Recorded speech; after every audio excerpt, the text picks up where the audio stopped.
It's Monday, July 31st, and this is your coffee break on the HAN network. I'm Kate Czaplinski with the latest local news, including a plane crash in Danbury yesterday, a humpback whale spotted in the Sound, and much more. Frank Nito will join us with a look at your forecast, and later on a Nutmeg Sports update, and Donald Lang will also take a look back on this date in history.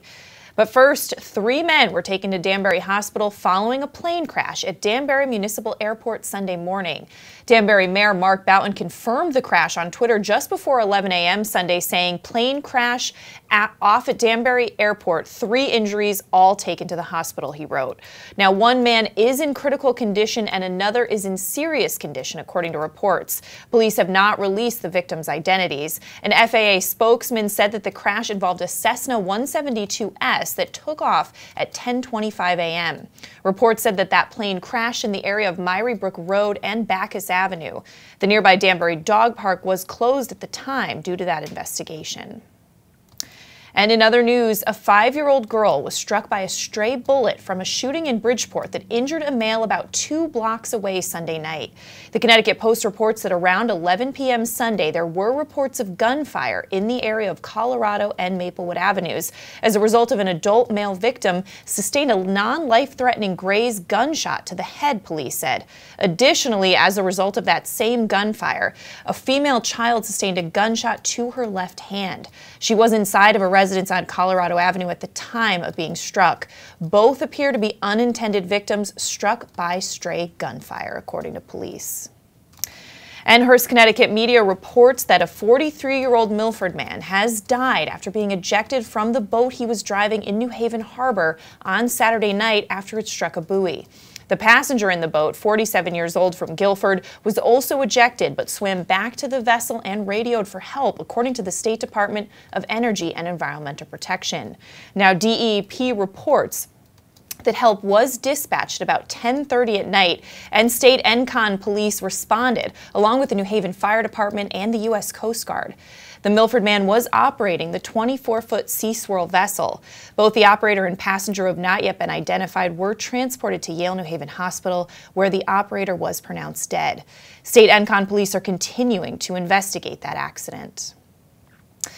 And a humpback whale was spotted off of the Westport coast on Friday. Take a look at this video of the whale captured by Norwalk Fire's Marine Company. Now, the Marine unit said that the whale just spotted outside Norwalk waters, and they said people should exert caution when in close proximity to marine mammals. Vessels should avoid intentionally approaching closer than 100 yards to any mammal. Now, the Maritime Aquarium is also putting out warnings about the whale, saying they do not want everyone in Fairfield and New Haven counties with a boat to go chasing after the animal. Humpback whales are very large, bigger than most people's boats, and one of the 3 humpbacks that turned up in the Sound years ago was killed by blunt force trauma, probably in a collision with a sailboat. The Maritime Aquarium says if someone on the Sound sees a whale, they strongly urge them to cut their engines, drop their sails, and just watch. You should also report the sightings to the aquarium, and you can find out more at our HAN network news sites. And in other news, reports of an erratic driver on Route 8 Sunday morning led to the arrest of a Waterbury man for DUI and drug charges. At about 2:20 in the morning, troopers received calls of a red Acura being operated erratically on Route 8 in the area of Exit 30. Now, troopers responded near Exit 30 where they saw a red Acura being operated erratically and conducted a traffic stop. Upon speaking with the driver, 34-year-old Jamarle Hill, troopers believed he was intoxicated.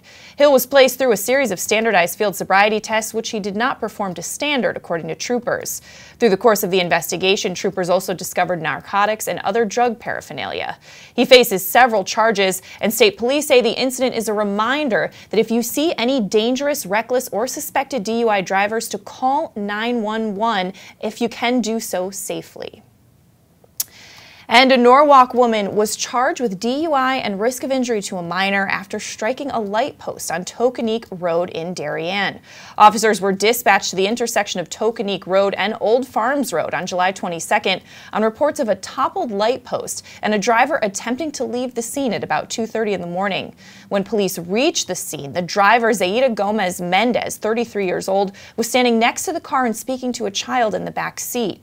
When asked what happened, Gomez Mendez allegedly said nothing, and when asked if she had hit the pole, she again replied nothing. Witnesses said that Gomez-Mendez had passed out at the wheel and needed to be woken up in the intersection. When she did wake up, she immediately drove off the roadway and into that pole. Darien officers at the scene noticed the smell of alcohol on her breath, and she was asked to submit to field sobriety tests. Police say she was able to perform them and was placed under arrest for DUI and risk of injury to a minor. A second officer took the child to police headquarters as well. Gomez-Mendez refused to submit to a breath test, but allegedly admitted to drinking at a friend's house earlier that evening, telling officers she had made a big mistake. And Stratford and state officials are mourning the death of Jonathan Best, the director of the State Office of Public Health Preparedness and Response. Best, who was also a former Stratford EMS captain, died on Friday. Best had worked as the director of the Office of Public Health and Preparedness and Response for the State Department of Public Health. He also worked in directing EMS services in New York City, Westchester County, New York, and Bridgeport. His work in Bridgeport included service during the collapse of the La Ambiance Plaza on April 24, 1987. Best, a Stratford resident, worked at the State Department of Public Health for more than 8 years. Mayor John Harkins found out about Best's death early Friday morning. He said in part the news is terrible for his family and close friends. He said our thoughts and prayers go out to the Best family, and we will keep him in our thoughts. Harkins said the flags in front of Stratford Town Hall would fly at half-mast in his honor. Now you can get a lot more on John Best and his life at StratfordStar.com. But let's switch gears now, throw it over to Frank Granito for a look at the forecast. Frank. Well, thank you, Kate. And there is not a cloud in the sky right now as we are looking at a beautiful summer day around Fairfield County. Mostly sunny skies are expected throughout the day, along with temperatures in the mid to high 80s with a little bit of humidity. It will stay mostly clear overnight, and temperatures will drop down to 65 before Tuesday morning.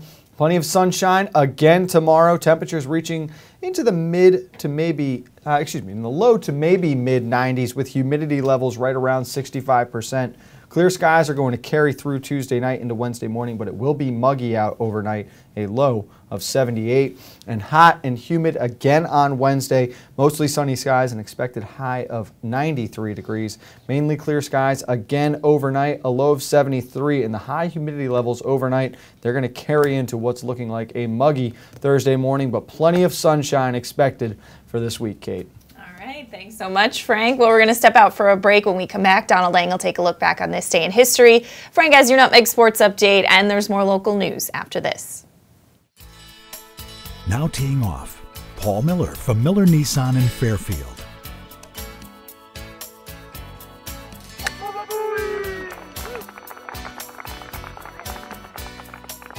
Excuse me, Mr. Miller. What about my new Sentra?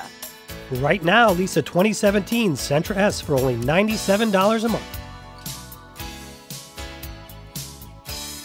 He is never going to retire. At Pure Barre Ridgefield, our tried and true method can shape every body and fit any schedule. Pure Barre is a total body workout using the ballet bar to perform small isometric movements which burn fat, sculpt muscles, and create long, lean physiques. Sweat away the day and get lost in the music. Pure Barre Ridgefield, located at 86 Danbury Road. Like us on Facebook at Pure Barre Ridgefield. Today's coffee break is brought to you by the Lee Lund Studio of Dance in Milford, a family dance studio that has been teaching thousands of dancers in New Haven and Fairfield counties for 34 years. Fall classes start September 5th, and you can take your pick from hip-hop, intro to dance, modern, jazz, ballet, tap, and much more for all ages. Register in person for classes on Wednesday, August 9th or Thursday, August 10th from 4 to 7 p.m. Starting in October, Lee Lund will also be offering adult fitness classes that you can take during your lunch break. Located at 13 Factory Lane in Milford, call 203-877-7737 for details. School's out, the weather is hot, and the fish are biting. Whether you're heading to the beach or out on a boat, stop in at the dock shop before you go to fill your beach bag or tackle box with everything you'll need for fun in the sun. A new beach cover-up, some sunscreen, or just some bait, the dock shop has you covered from either location. 51 Tokenique Road, Darien, 609 Riverside Avenue, Westport. And yes, you heard that right. Bait is now available in Darien and Westport. The Dock Shop, 51 Tokenique Road, Darien, 609 Riverside Avenue, Westport. DockShop.com. If you're watching this broadcast, you're not alone. The HAN network is available for 200,000 Connecticut cable customers on the Frontier network, and we've also reached more than 2 million viewers on our free live streaming sports, news, and entertainment broadcasts. To reach our rapidly growing audience, contact Advertising Director Jessica Murrin at 203-273-7312 or email jessica@han.network. If you've ever thought about owning a motor coach or learning about what it's like to travel the open road in superior style and comfort, then contact Dave's RV Center in Danbury, Connecticut. Offering the best quality Class A motorhomes from Newmar, travel trailers and fifth wheel lines from Surveyor, and a toy hauler line from Work and Play. Choose from Newmar's Gas Line, Baystar and Canyon Star, or from Newmar's Diesel Line, Ventana and Dutch Star. And with unparalleled service and maintenance, Dave's RV is committed to keeping you and your motor coach safely on the road and enjoying it to the fullest. Stop by their showroom, 2 Industrial Plaza Road, Danbury, Connecticut, or call 877-483-3866. Welcome back to this July 31st edition of your Coffee Break on the HAN Network. Time to take a look back on this date in history with Donald Ang. Don. Well, we have a heroic ending to in U.S. Navy history. First, we go all the way back to 30 BCE. For the Battle of Alexandria, Mark Antony defeats the forces of Octavian, but in a tragic Romeo and Juliet-ish twist, Antony, after the battle, is told that his lover Cleopatra had killed herself, thinking he had died in battle, and in a fit of grief, he then went ahead and stabbed himself. As he lay dying, Antony was told that Cleopatra was in fact still alive, but tragically, when she was told of his suicide, she then killed herself for real this time. To 1703, writer Daniel Defoe placed in a pillory for the crime of seditious libel after publishing a politically satirical pamphlet, but the supportive crowd actually pelted him with flowers. Defoe would go on to write classic novels like Robinson Crusoe. The pillory was banned as a punishment in 1837, but the name lives on as a verb used to describe someone being intentionally subjected to humiliation. 1970 now, Black Tot Day in the Royal Navy. The rum ration in the Royal Navy abolished. Now, since 1655, British sailors had been issued a half pint of rum mixed with a quart of water at 11 a.m. As you might guess, giving 8 shots of liquor a day to hundreds of men crammed into a tight space led to some disciplinary problems. The ration was gradually reduced until being eliminated entirely, as the Navy cited the increasingly complex and precise nature of sea combat being incompatible with drunken sailors. But if you ever marveled at the seemingly superhuman courage of the British sailors, well, they had some help. Finally now, speaking of naval heroism, we go to 1948 for this. Finally, on July 31st, 1948, the battleship Nevada acquiesced to fate. With her 48-star American flag still waving on her fantail, a Grumman Avenger sailed an aerial torpedo into her side from point-blank range. BB-36 sank to her final resting place, 3 miles below the surface. Imagery taken shows the Nevada landed upright at the bottom of the Pacific, her flag tattered, yet still in place. That was a relaxing shot of water there, belying what was happening underneath. The end of the USS Nevada after following World War II. Now, Nevada was 27 years old and thought to be inadequate for modern war when World War II broke out. Nevada was the first ship attacked at Pearl Harbor, struck by 2 torpedoes and 10 500-pound bombs. She survived, and 3 years later, struck by more bombs, including a kamikaze bomber off of Okinawa, and survived.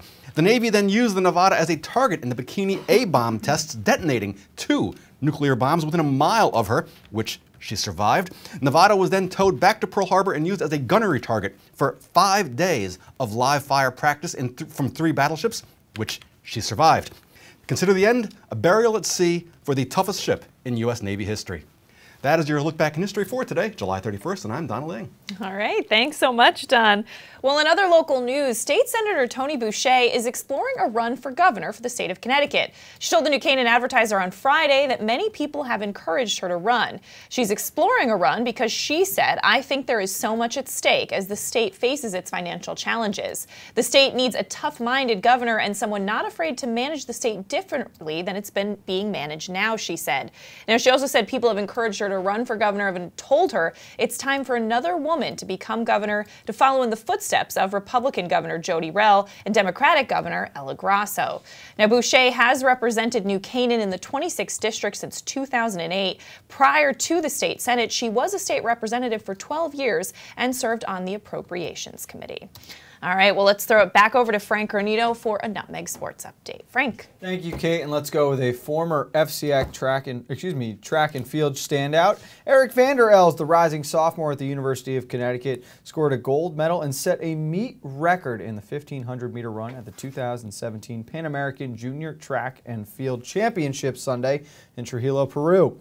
A 2016 graduate of McMahon, Vander Els captured the championship with a meet record time of 3 minutes 43 seconds, .16, breaking the old mark of 3:45.72 set by Mike Woods of the U.S. in 2005. Vander Els finished a little more than a second ahead of Canada's Kyle Madden, who crossed the line at 3:44. Cooper Tier of the U.S. was in third place. Vander Els said, "I was kind of shocked, but really not that shocked because I've been working hard all summer. Beating the meet record, that meant a lot more than I thought." Vander Els, a former FCAC cross-country champion, won the conference final in Waveney in the fall of 2015, also set Connecticut records in 2016 at the Indoor New Balance Nationals in the 5K and at the 2016 Penn Relays in the 3K. We'll have more on this at Nutmeg Sports at 2 o'clock, and you can also get more on this at fcac.net. That'll do it for this Nutmeg Sports Update. Let's go back over to Kate. Thanks so much, Frank. Well, the Ridgefield Winter Club has launched a website, ridgefieldwinterclub.com, that details the community-wide benefits they claim the project will bring to Ridgefield. Now, according to a press release, that website allows residents to learn more about the vision that will transform the old, deteriorating Pinchbeck Nursery on Peaceable Street into a strong, family-focused facility that will include an outdoor ice rink as well as indoor recreational activities. Now, some neighbors are opposed to that project. The Planning and Zoning Commission has scheduled a public hearing on Tuesday, September 5th for an amendment that would alter the town's residential zoning regulations. Now, that amendment, which has been put forth by Peaceable Street residents Jeffrey and Jennifer Hansen, aims to delete private clubs as permitted uses by special permit in residentially zoned land in response to that Winter Club project. Well, the new Winter Club website explains that the proposed ice rink and clubhouse will be open 7 days a week from November through March. In April through May and September through October, the ice rink will be closed and the clubhouse will operate on a reduced 3 to 4 day a week schedule. Now, there's a lot more at theridgefieldpress.com. And the television show American Ripper, which premiered on the History Channel this month, shot several episodes at the Shelton Historical Center and even featured an unusual cameo by one of the local volunteers. American Ripper investigates the possible connection between the world's most infamous serial killers, H.H. Holmes and Jack the Ripper. Now, for accuracy, the television network went on the hunt to find suitable off-site locations. For the episodes that would need a one-room schoolhouse, the History Channel picked the Trap Fall School and additional buildings at the Shelton Historical Center located on Ripton Road. Now, 17-year-old Regina Misercola, a volunteer with the History Center's Teen Time Travelers, was even asked to appear in an episode. She played a dead body. Now, you can find out more about the shoot at sheltonherald.com, and to see the episode that Misercola is featured in, you can tune into the History Channel on August 1st at 10 p.m. Well, we are going to step out for a break, and when we come back, we're going to recap some of the top stories we're following today after this. Want a new experience in car buying? No aggravation, no confrontation, just answers to all your questions. Scap Chrysler Dodge Jeep Ram. Car buying the way you want it to be. With one of the largest selections of new 2- and 4-door Jeep Wranglers available, we are Connecticut's Wrangler headquarters. Located in Fairfield, Connecticut, we're easy to get to. Just 2.5 miles off the Merritt Parkway, exit 44 via Route 58 South. Save thousands right now at the summer clearance event. Going on now through July 31st. At InSports Trumbull, the game is always on inside. Registration is now open for our fitness training programs for high school athletes. The InSports Performance Center is offering blast speed classes, athletic functional movement assessments, and both men's and women's elite speed and strength training. Our premier programs help bring athletes to the next level. Call 203-268-1214 for more information. Like and follow us on Facebook. Want a new experience in car buying? Scap Chrysler Dodge Jeep Ram with one of the largest inventories of new 2- and 4-door Wranglers. We are Connecticut's Wrangler headquarters. Come visit our new Ram Truck Center. Browse our websites, scapchryslerjeep.com or scapdodge.net to find the new Jeep, Chrysler Dodge car, minivan, or Ram truck you've been looking for. Just 2 miles from both I-95 or the Merritt Parkway exit 44. Save thousands right now at the summer clearance event. Going on now through July 31st. Celebrate summer with fresh made-to-order picnic boxes from Walter Stewart's Market. We have delicious summery selections from buttermilk fried chicken to grilled lemon chicken kebab, grilled shrimp Caesar salad wraps, or lobster salad rolls. Our easy-to-carry picnic boxes come with your choice of a meal, as well as a dessert, beverage, and utensils. Order online for simple pickup options. Walter Stewart's Market, 229 Elm Street, New Canaan, and online at stewartsmarket.com. A Better View Window Cleaning Plus has been cleaning glass all over Connecticut for over 20 years. They also specialize in cleaning chandeliers, mirrors, skylights, tiles, and will power wash anything that needs cleaning. They hold an A+ rating with the Better Business Bureau and are fully insured and bonded. When you deal with a Better View, you're dealing with the best, not the rest. Call today for a free estimate, 203-284-8836, or visit them online, abetterviewcleaning.com. I'm Tracy Masella, a licensed clinical social worker at Silver Hill Hospital in New Canaan. Join me each month as we talk with experts on the front lines of the treatment of mental health and addiction. Straight Talk with Tracy, a Silver Hill Hospital production, airs at 12 p.m. on the second Thursday of each month, here on the HAN Network. Welcome back to this Monday edition of your Coffee Break on the HAN Network. I'm Kate Czaplinski, recapping some of the top stories we're following today. 3 men were taken to Danbury Hospital following a plane crash at the municipal airport Sunday morning. Danbury Mayor Mark Boughton also confirmed the crash on Twitter just before 11 a.m. on Sunday, saying that 3 men were taken to the hospital. Now, 1 man is reportedly in critical condition and another is in serious condition, according to reports. Police have not released the victims' identities. An FAA spokesperson said that the crash involved a Cessna 172S that took off around 10:25 a.m. Reports said that the plane crashed in the area of Myrybrook Road and Bacchus Avenue. The nearby Danbury Dog Park was closed at the time due to that investigation. And a 5-year-old girl was struck by a stray bullet from a shooting that injured a male about 2 blocks away Sunday night in Bridgeport. The Connecticut Post reports that around 11 p.m. Sunday, there were reports of gunfire in the area of Colorado and Maplewood Avenues. As a result, an adult male victim sustained a non-life-threatening grazed gunshot to the head, police said. Additionally, as a result of that same gunfire, a female child sustained a gunshot to her left hand. She was inside of a residence on Colorado Avenue at the time. Now, both appear to be unintended victims struck by stray gunfire, according to police. And Hearst, Connecticut media reports that a 43-year-old Milford man has died after being ejected from the boat he was driving in New Haven Harbor Saturday night after it struck a buoy. A passenger in the boat who was 47 years old and from Guilford was also ejected but swam back to the vessel and radioed for help. That according to the State Department of Energy and Environmental Protection. Now, DEP reports that help was dispatched at around 10:30 p.m. and the state ENCON police responded along with the New Haven Fire Department and the U.S. Coast Guard.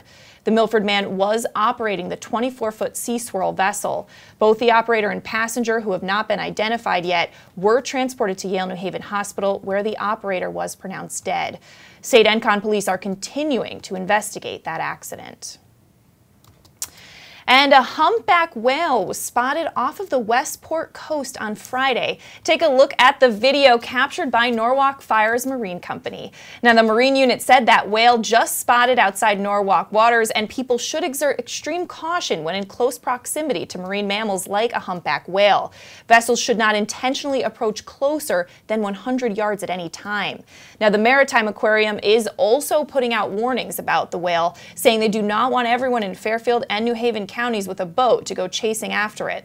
Humpback whales are very large, bigger than most people's boats, and one of the 3 humpback whales that turned up in the Sound years ago was killed by blunt force trauma, probably in collision with a sailboat.